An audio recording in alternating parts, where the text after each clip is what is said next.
alto riesgo de, según los alteración de la flujometría de las arterias uterinas. Esto nos va a indicar si yo tengo algún problema a nivel de las arterias uterinas, va a haber un mal funcionamiento de la placenta. ¿Listo? Eso nos va a identificar. Y si yo tengo un mal funcionamiento de la placenta, ahí entro dentro de la valoración de la arteria umbilical y la cerebral media recién, para poder relacionar lo que es las arterias cerebrales medias y si el bebé tiene un bajo riesgo o un alto riesgo de hipoxia fetal. Cuando ustedes reporten, lo van a reportar de esa manera, con alto o bajo riesgo. ¿Listo?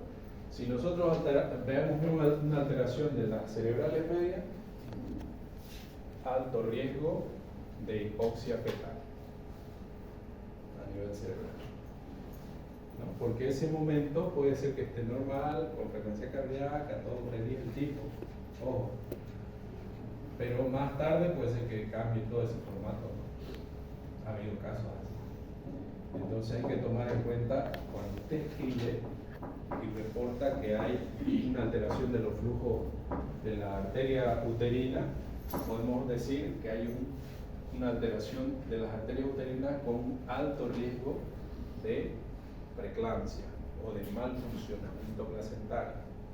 Si vemos una alteración de las arterias cerebrales medias, arteria umbilical, nosotros podemos decir que hay un alto riesgo de hipoxia fetal, ¿no? Eso vamos a interpretar al medir lo que son las arterias, tanto uterinas como umbilicales y cerebrales. Y nada más dice que son hipertensas de base. Hay alteración en las arterias uterinas. No siempre,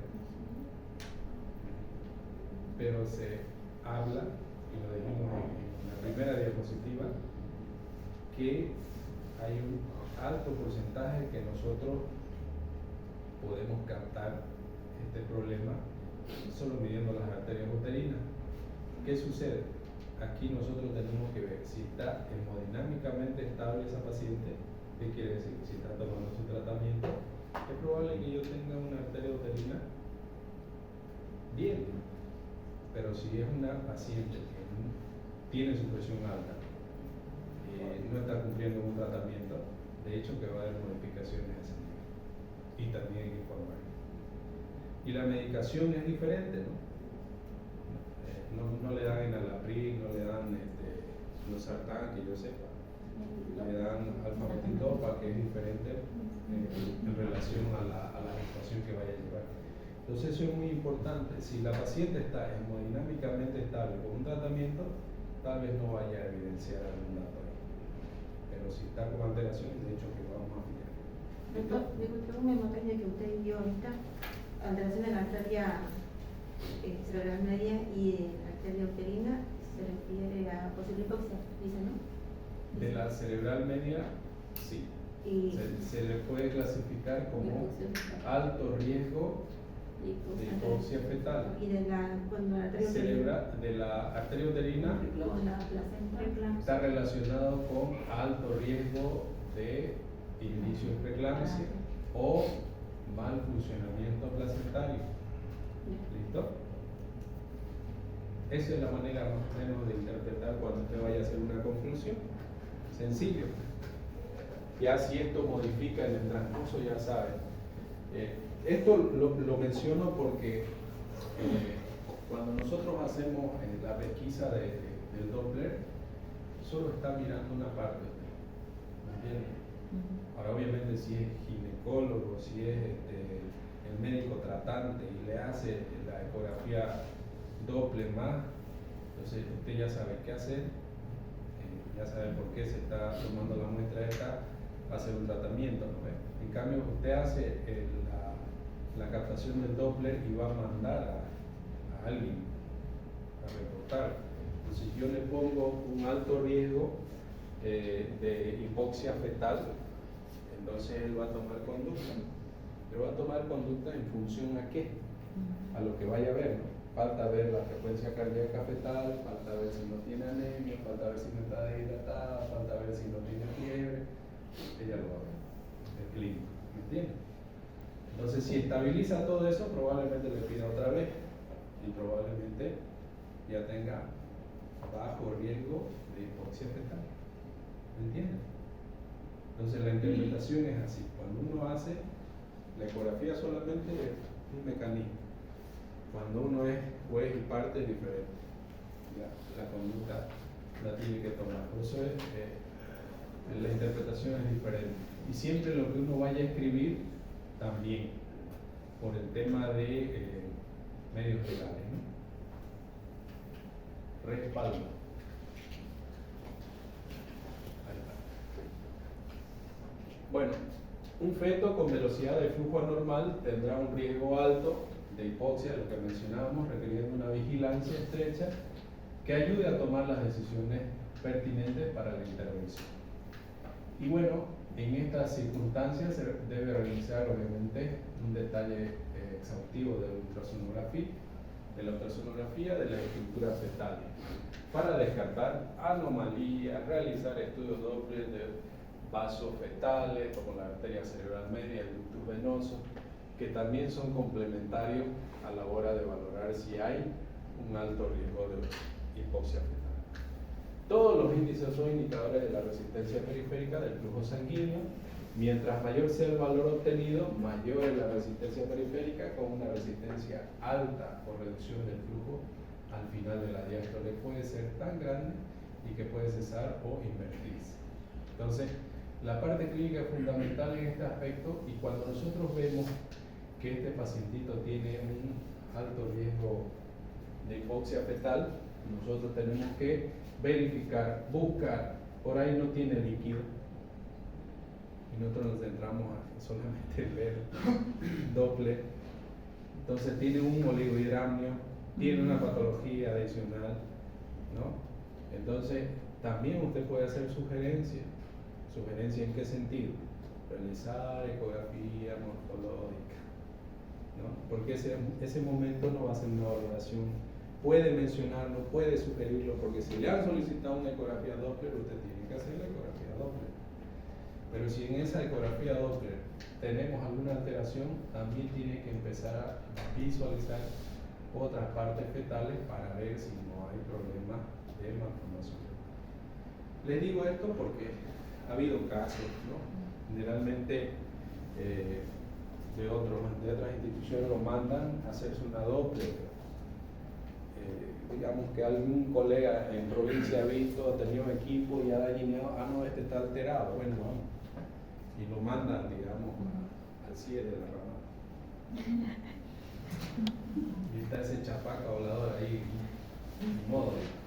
Y empieza a hacerle la ecografía y ve un encefalocele, una patología de malformación. De hecho, que va a tener una alteración, debe tener un circuito totalmente diferente y seguramente debería tener alguna patología adicional.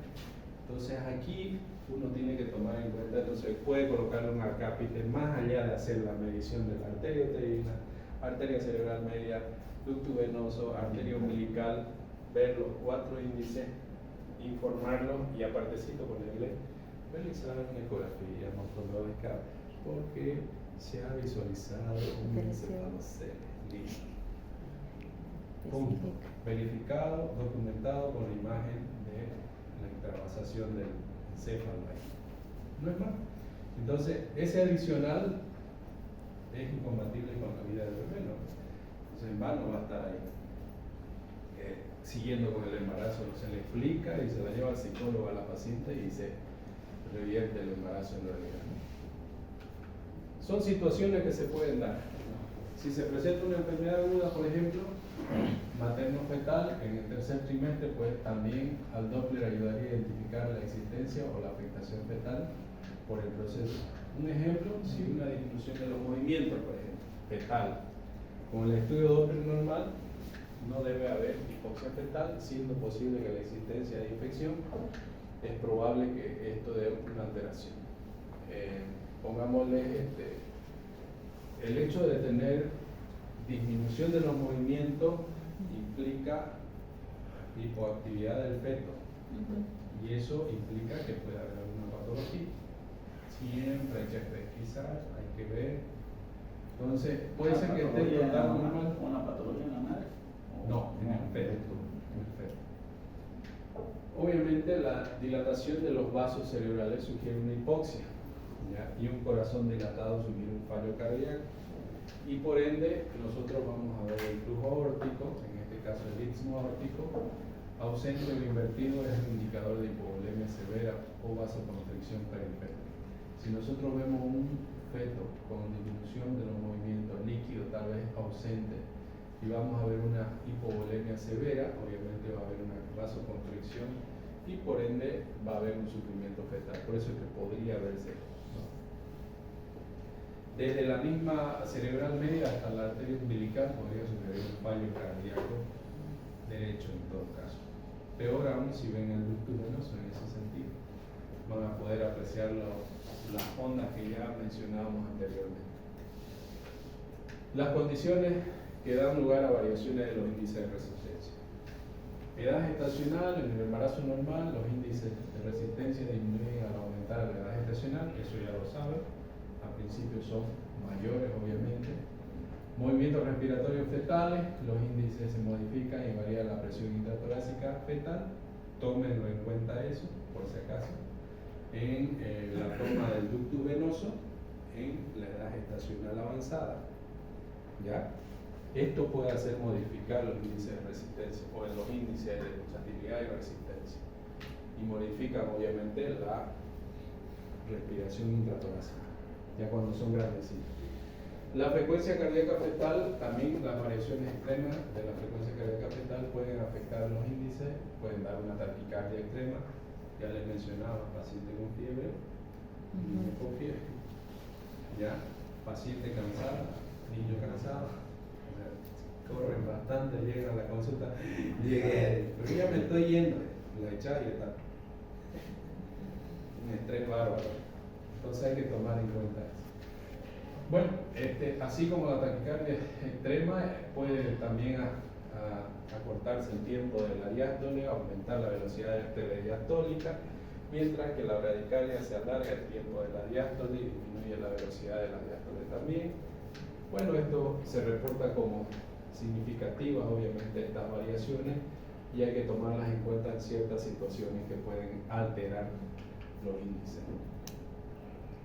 Sitio donde realizan los estudios, las variaciones de los índices obviamente también pueden estar alteradas y se reportan la arteria umbilical, los índices más bajos a nivel de la inserción de la placenta que a nivel de la inserción fetal.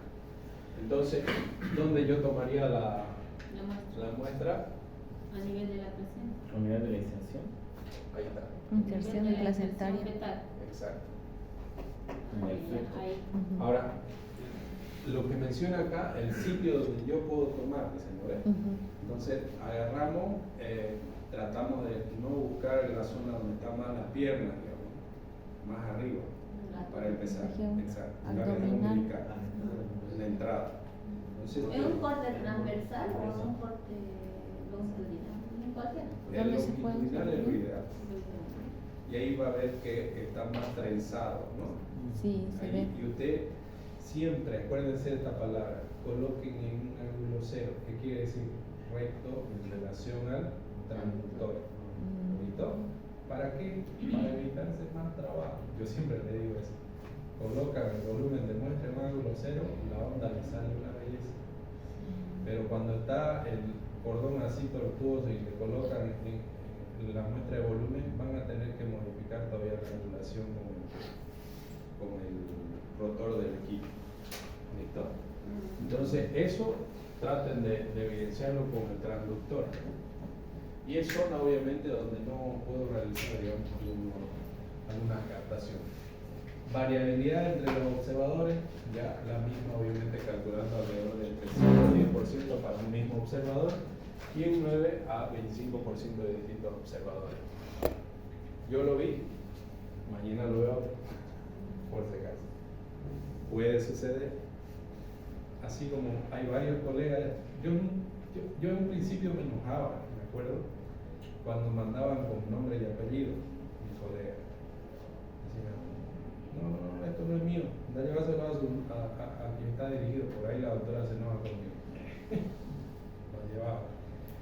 Pero al final entendí porque tú puedes agarrar y hacer, pedir una opinión, otra opinión, una tercera opinión. No está de más. Sí. El trabajo tienes que hacerlo igual, de hecho. Y si no lo haces, obviamente podría estar incurriendo en problemas, ¿me entiendes?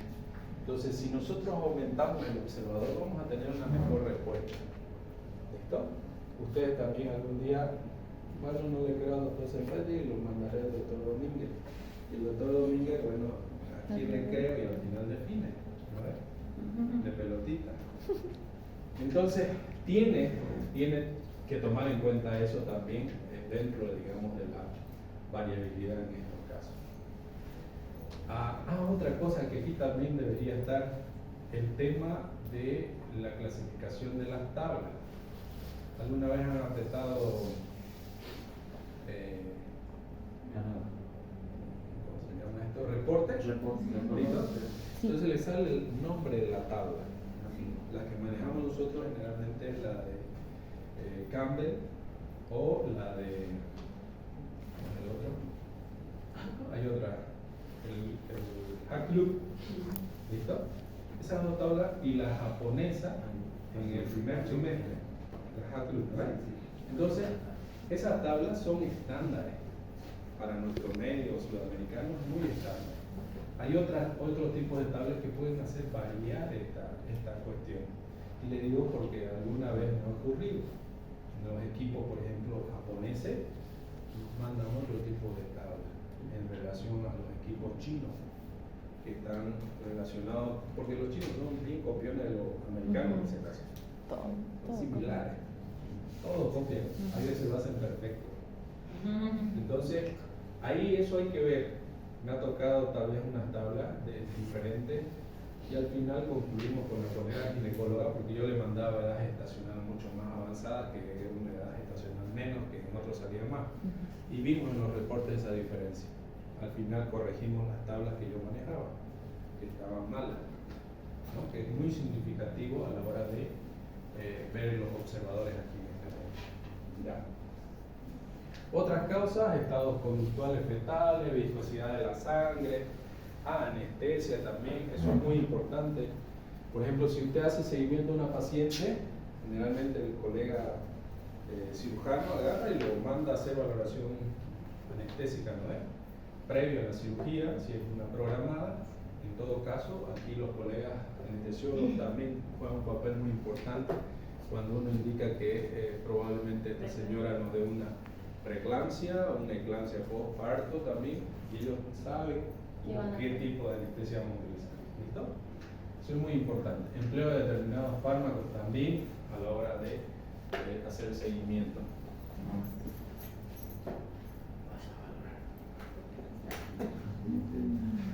Recién vamos a entrar. Tenemos todavía tiempo. Medio. Vamos a llegar hasta donde lleguemos. Bueno, esto aplicable, ojo, sí o sí, biometría, líquido, placenta, cervix. ¿Está casado con esto? ¿Listo? Todo esto es un reporte de un Doppler materno fetal. Pero tiene que ir casado con lo demás, sí o sí. No puede ser. Exacto, porque resulta que la señora no se acuerda la fecha de su última regla.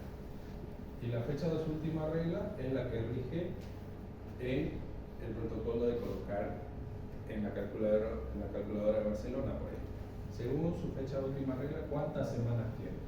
Pero la señora no se acuerda de su fecha de última regla. Con su primera ecografía. Nunca se acuerda. Va atrás, ¿no? A la primera ecografía y saca su edad gestacional relacionada y coloca la calculadora de Barcelona. Para recién colocar los datos de los índices ahí o índice pulsativo. ¿Listo? Eso es muy importante. Entonces no se olvide, adicional a esto, biometría, placenta, líquido, cervix. Bueno, latido cardíaco está por demás también, ver si está vivo o no. ¿Listo? Dentro de las arterias uterinas, el método de exploración ya lo mencionábamos anteriormente, ya está obviamente lateralmente al útero, para tomar en cuenta los dos mecanismos que tenemos, el transabdominal y el transvaginal. En la edad gestacional avanzada es más, se toma la transabdominal. ¿Listo? Pero en todo caso, si usted no lograra ver las arterias uterinas, porque la presentación está bien enclavada o tiene alguna dificultad, puede utilizar el recurso de transvaginal. ¿Listo? En la edad gestacional avanzada. Ojo. Eso a tomar en cuenta para poder captar las ondas de las arterias uterinas. Bueno, el flujo sanguíneo del embarazo normal, para el logro de un embarazo normal, obviamente es necesario desarrollar adecuadamente la circulación del útero placentario, un 80% de la irrigación del útero gravídico que proviene de las arterias uterinas. O sea, ese útero se nutre por esas arterias uterinas. ¿Listo?